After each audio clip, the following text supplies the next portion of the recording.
জামতলায় গেছিলাম, আর জামতলায় আমার কাজ ছিল কিছু, ওই জন্য আমি ঘর এসেছি, ম্যাচ থেকে কাজ আছে বলে।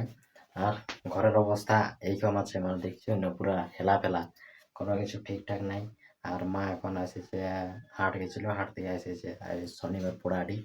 আর বলছে ভাত খাইয়ালে, আমি একবার খাইয়েছি, আরও এখন খাবো। ডিম ভাজছে বুঝলে, তো ওইখানে যেয়ে কথা বলিব নাই, এখনই যে শুধু দেখাবো, ভাত থালাটা শুধু দেখাবো।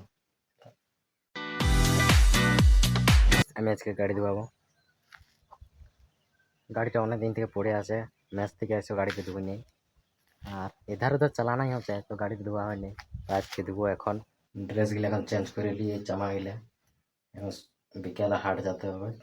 তো গাইস কি বলবে, আমি ম্যাচ থেকে জামা প্যান্ট গুলো আনি নেই, তাই আগেকার জামা প্যান্ট গুলা পরে নিয়ে বেরিয়ে দিলাম গাড়িটা ধুতে। তো গাইস চলো দেখতে থাকো আমার গাড়ি ধোয়া।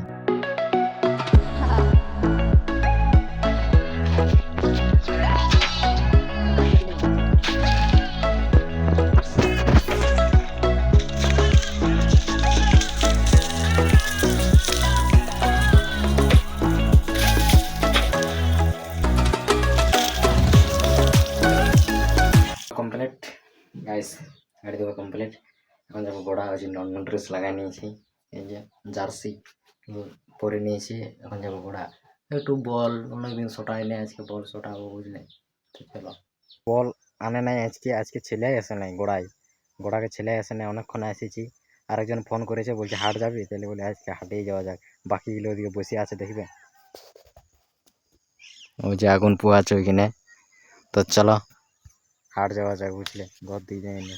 আর আমরা হাট অন্ধকার সময় পৌঁছেছি, তো তোমরা হাটের লক গুলাকে দেখতে থাকো, আর ভিউটা একটু দেখতে থাকো আর কি।